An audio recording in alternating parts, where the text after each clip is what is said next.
Hi guys, welcome to the Coffee Beans Club. If you're new here, please don't forget to smash that subscribe button. Now you guys, as we all know, Khanyi Mbau has been going through a transformation for some time now. I mean, it all started with the skin bleaching and the Botox, and she finally decided that she permanently wants to change what she looks like. So you guys will have seen it trending all over social media, but you guys, she has now come out to reveal some other parts of her journey, and quite frankly, it's scary. So yeah, if there are kids in the room, please don't let them see this footage. Of course, if you have a weak stomach, you probably won't want to see this as well. But you guys, she has actually, gone and told us a little bit of her journey and how difficult this transforming of her face has actually been, you guys. So she says that at some point she started to have some regrets, and she started to question why she likes things and why she did this. So I can imagine that this was very painful, because it looks painful, you guys. Like, I cannot explain how painful this looks, but it does seem that Khanyi Mbau has had some regrets over this time. She also shared a picture of herself before she even got the surgery done, and actually got all of these modifications done to her face. And she says, I remember going through my pictures, seeing through my blurry, tearing eyes, and thinking, but Khanyi, you looked beautiful. What in childhood trauma are you lacking?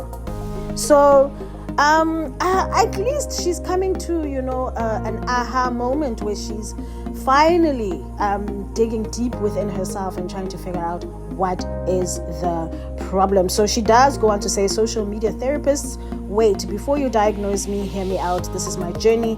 Let me share my inner thoughts. You guys saw this a few hours after my procedure. This was nothing. I heard you all cry on how scary this was. Little did you know, this was actually the best I looked in 3 months. I was nice on pain meds here too. So you guys will know this picture. I mean, it's the picture that made the rounds.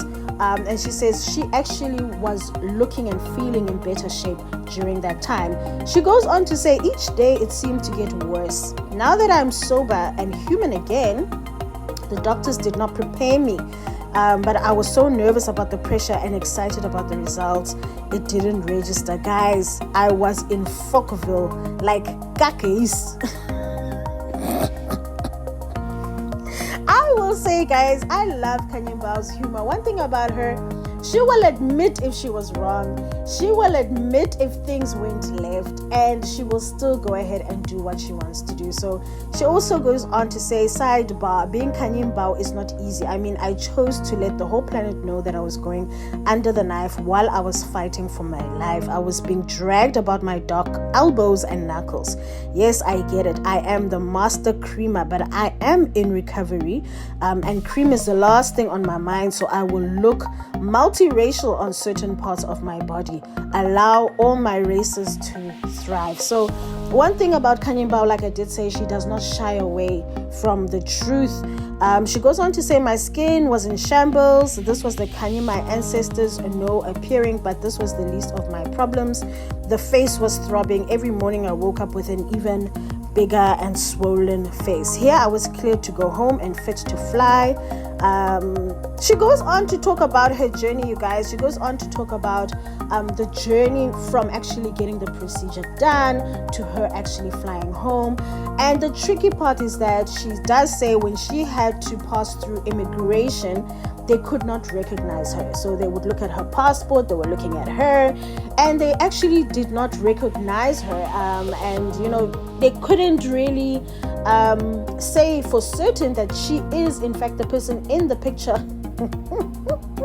in her passport, you guys. So she says, I was stuck in immigration for half an hour and 45 minutes. I didn't fly Emirates. It does not go to small airlines. So there's a lot of typos, of course, here because she was typing fast. Hell of a terminal. The whole world goes through there. A whole patient standing in a line. My face was swelling while I stood there, move half a step every 2 minutes with everyone looking at me and kids frightened by this woman with pillow face, a belt holding it together. I felt naked as I could hear the whispers and remarks. All I heard was Turkey. She is from Turkey. Yo, guys, my song Igwinya now makes sense. So, you guys, it's been a horrific journey.